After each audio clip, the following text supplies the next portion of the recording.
Hello everybody and welcome back to the channel. I know it's been a while since I've posted anything here, but well, the world is in kind of a weird place right now.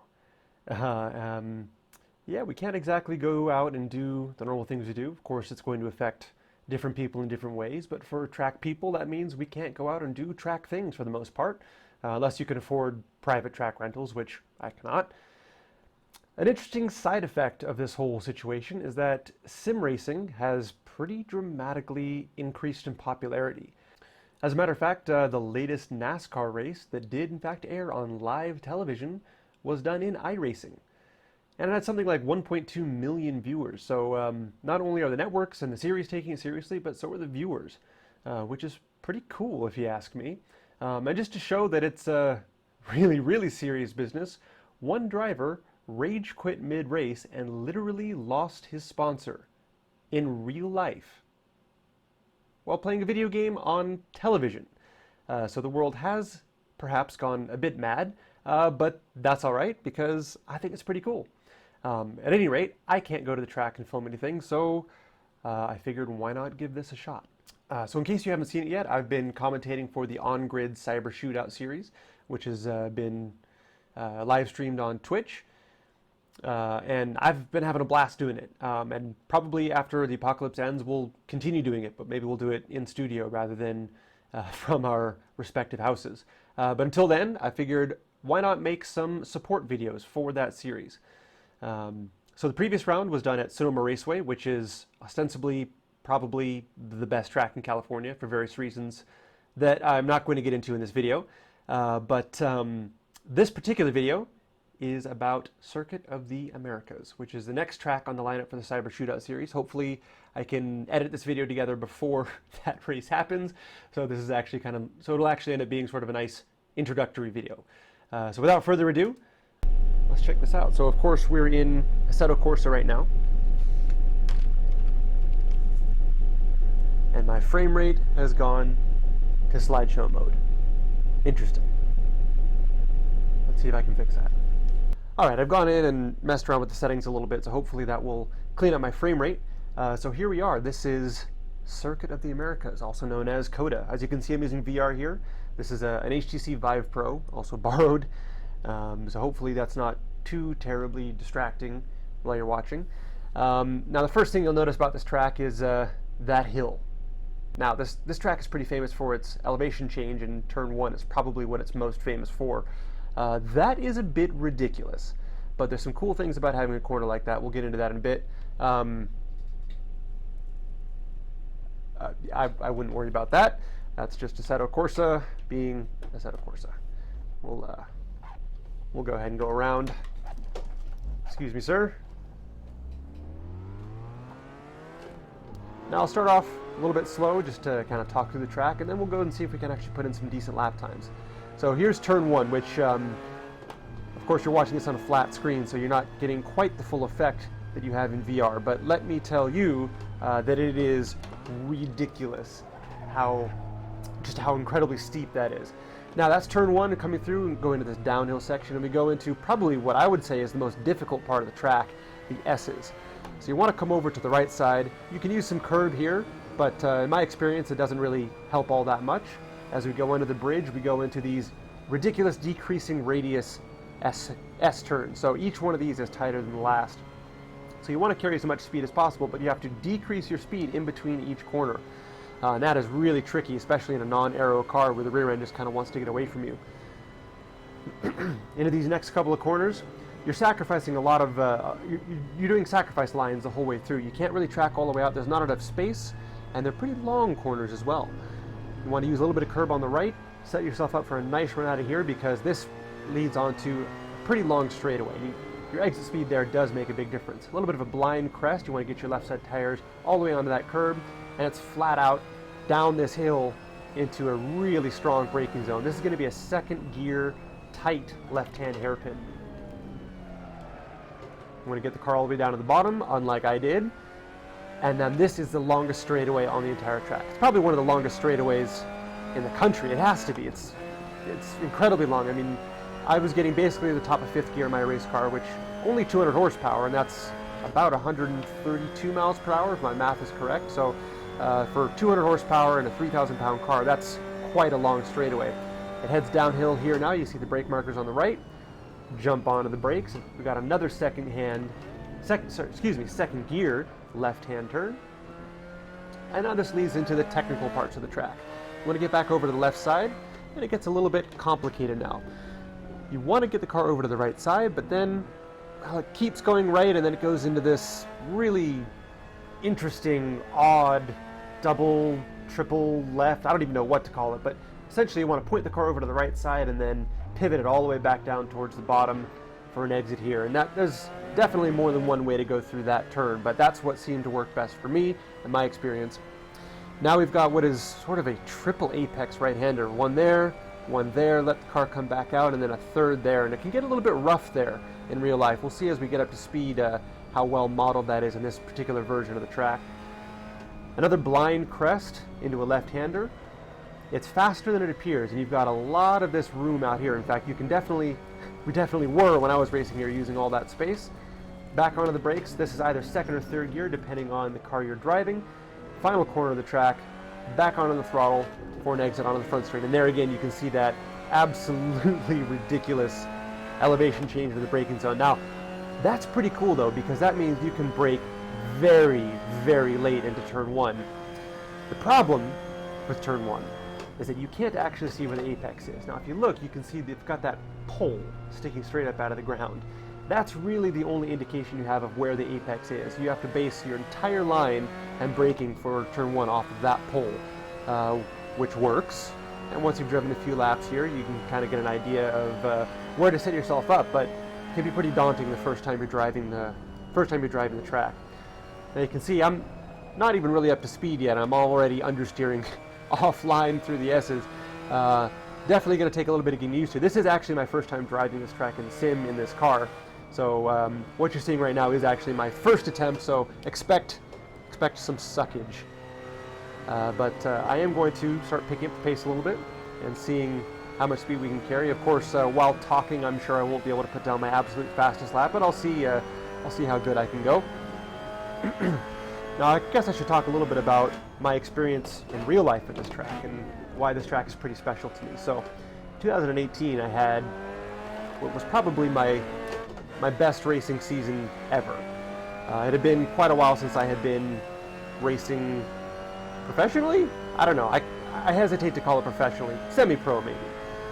And throughout 2017, I had made the decision that I wanted to go back and do it. I had saved up a little bit of money to build the car. And with the help from quite a few friends in several different driveways and even several different storage units, we put together what would be my new race car, which was a 2001 Lexus IS300. And I picked that car for several reasons. I thought, well, why not do something a little bit different? Everybody has a BMW 3 Series or a Miata or an S2000 or something along those lines, but I really only had ever seen one other IS300 as a wheel-to-wheel race car. So I figured that's kind of cool. And it's a good car too. I mean, you get a pretty good chassis for the money. It's similar in a lot of ways to a BMW E46, specifically the 330, in the weight, the output, the size, and all the different dimensions of the car. One big difference is that the Lexus has dual control arm front suspension versus the BMW, which has strut front suspension. So theoretically, you've got a geometry advantage there and maybe a handling advantage. Now, in reality, who knows? I mean, the BMW strut is pretty well sorted out, and the Lexus suspension does have some weird nuances that make it a little bit difficult to tune and find componentry that's going to be ideally suited for racing, especially when you consider the pretty big difference in grip of the tires that you're using for racing. We had Hoosier R7s for one series, and then a Hankook F200 for another series. I'll get into that in just a little bit, but those are both really grippy tires. So having to increase the roll stiffness to deal with that amount of grip, or that increase in grip, I should say, that takes some pretty stiff springs for any car, let alone the wonky suspension geometry in the IS. So anyway, we put that car together and decided to race it in two separate series, NASA ST5 and United States Touring Car Championship in the SP class. and really did not know what to expect. All I knew is that I was going to tune the car as best as I could and drive the car as best as I could, and I had a pretty good support system behind me. Some close friends who had a lot of experience with crew chiefing and with tire prep and management, and were just willing to put in the time. And I mean, I wasn't able to pay them. I'm not a real race team. I don't have the money to do that. I was spending way more money than I should have on racing in the first place, but they were kind enough to volunteer their time in return for, I guess, food? That's about all I could offer them. But long story short, the car ended up being pretty darn good. And of course we made some improvements over the course of the season, but just kind of kept winning. And had a nice lead in the championship for both series, and at the end of the season ended up actually winning both of those regional championships. But really the race that mattered the most to me was the NASA National Championship. And that took place at COTA. Now every year NASA does a championship, and historically they had done two separate national championships, one for the East Coast and one for the West Coast. But in 2018, for the first time in many years, they decided to combine both of those championships into one race. And they decided where better to do it than to meet in the middle and go to COTA. So anyway, national championship, and we decide, you know what, we've been winning all these other races, and feel like we've got a pretty good shot, even if there are some probably, I don't know about better sorted, but at least cars that have more research and development time gone into them. You know, Integras, Miatas, Porsche 944s, cars that people race a lot, and that it's generally known how to make them work well. And we're kind of flying blind a little bit with the IS300, but so far the car had been good. But long story short is, it was the best race I've ever had in my life. Maybe I'll put a link to the in-car from that race in the description of this video. But it was basically a 3-car battle for half the race, and then unfortunately due to some mechanical issues with one of the cars, turned into a 2-car battle between me and a 944 driven by Charlie Buzzetti, and that was, once again, the best race I have ever had in my life. I think we changed position for the lead twice within the last lap, and there was a lot of that going on throughout the entire race. So give that a watch. It's definitely fun 45 minutes if you got a couple minutes. But let's be honest, who doesn't have a couple minutes at the moment, or even 45? That is enough about my experience here. And we did win the race, by the way. After all that, it was a win. So that will go down in my personal history as probably my favorite race ever, until the next favorite race ever. But anyway, we're not at COTA in real life right now, we're at COTA in the sim, which, by the way, I did use to learn the track before I went to that race. That was the only experience I had on the track prior to going in real life. And we're in a Mazda ND MX-5 Global Cup car. Now this is the car that's being used for the OnGrid Cyber Shootout. We just had round 3, which was at Sonoma Raceway. Round 4 is coming up in just a couple of days. Well, who knows when this video will go out. But round 4 will be at COTA. And this car is great fun to drive. Not that fast, of course, but very light, very tossable. Now it's got a short wheelbase, so if you do get some rotation out of the car, you got to have pretty quick hands to catch it, but it's very catchable. And it's just a classic momentum car. You want to carry as much speed as you possibly can everywhere because you don't have the torque to save you. And well, COTA has some particularly long straights where the torque would be nice to have. So a slide like that coming out of the hairpin, definitely not going to help you. You're going to want to be a little bit more patient on the throttle than I'm being, so you can put as much power down as possible without creating extra friction and scrubbing all your speed away, because if you make one tiny mistake there on the exit, you've got this entire straightaway to think about what you've done and the mistakes you've made and how that's losing you 1 or 2 or 3 positions before this next braking zone into this left-hander.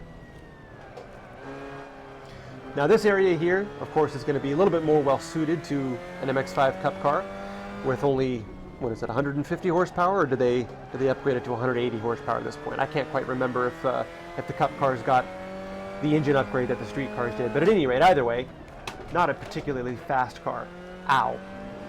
There's the problem with VR. You end up smacking things with your hands when you go to grab the shifter. At any rate, let's see. Where am I in terms of lap time? 2 minutes 35? Well, already that's quicker than my Lexus, which I believe I did a 2 minute 36 in. Of course, these laps that I'm doing right now, nowhere near the absolute limit of the car. If I shut up and just drive, I'm sure I'll get quicker, and even so, I have not been able to quite match some of the fastest guys in the Cyber Shootout. Within a tenth or two, but not quite there. Now, of course, everybody is driving with no modified setups. The car is locked to the stock setup. Oh, there's a 234. Okay, so we're getting a little bit quicker. So I'm not going to mess with the car at all. It's got the stock tire pressure, stock alignment, stock suspension. There's not a whole lot you can do to this car anyway other than suspension adjustments. And this track is so smooth. In fact, I think it's smoother here in the sim than it is in real life. That you're not going to really find much time out of shock adjustments. Maybe a little bit from adjusting the suspension to have a little bit less rotation on entry. You could maybe then dive into the corners a little bit deeper and carry some more speed that way. Ooh. Yes, see, that's not the fastest way around in a car like this, or maybe in any car. I am just all over the place at the moment. So, momentum. Momentum will be the name of the game. So I'm going to pause from talking for just a couple of minutes and put in a couple laps and see how quick I can get that time, and maybe come back and have some final thoughts on the track.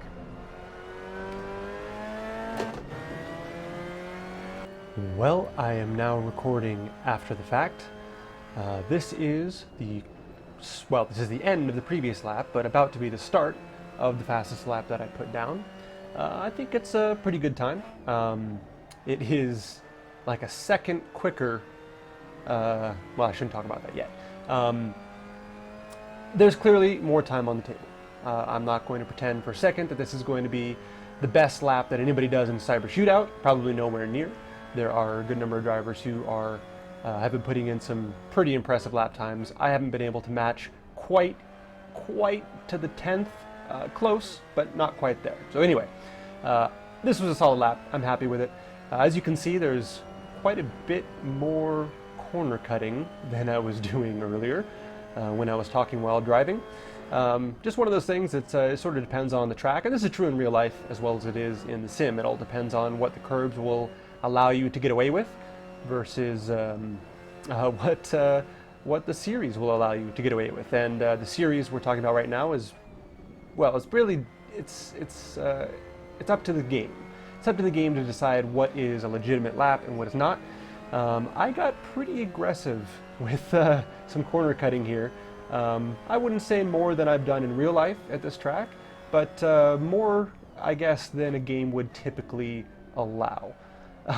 Or at least than I thought it would allow. You can see I still got a tiny bit of a twitch there on the exit of the hairpin.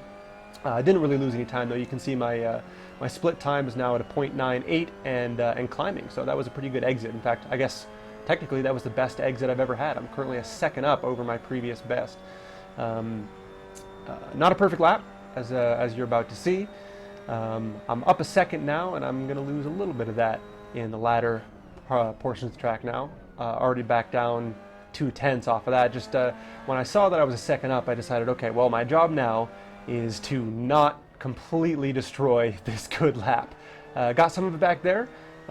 This felt like a pretty solid section through here, although there was one more corner where I'm just not great. Coming into, I think, well, what is this, turn 17? I can never remember the turn numbers here. As you can see, liberal use of track limits. Now this is true to life as well. I mean, you could put tires into the red pavement there. My Lexus didn't particularly enjoy it. Tended to upset the car a little bit right there. And that turn there, I think it's, was it 19? Who knows? Definitely not my best through that corner there. I lost most of my what I gained back. A little extra liberal on the exit there. There are, in real life, there's some larger curbs that, I mean, you can run over them, but I actually bent a wheel on one. Not on purpose. It happened when I was a little bit forced off track by a competitor. But there you have it. There is my best lap. what was that, a 2-minute 31.307. I think it's a respectable time. Do I think it's going to be unbeatable? No, absolutely not. There's going to be some drivers in the OnGrid Cyber Shootout that will beat that, but we'll just have to wait and see how quick they go in qualifying, and then of course throw all of that out the window and see what happens in the race. So thank you very much for watching. Hope you liked my quick foray into sim racing. If you enjoy this, maybe I'll do some more. Maybe I'll do one of these for each of the remaining tracks for the Cyber Shootout. And who knows what the future will hold and what kind of sim videos I end up doing next. But for now, thank you again for watching, and I will see you next time.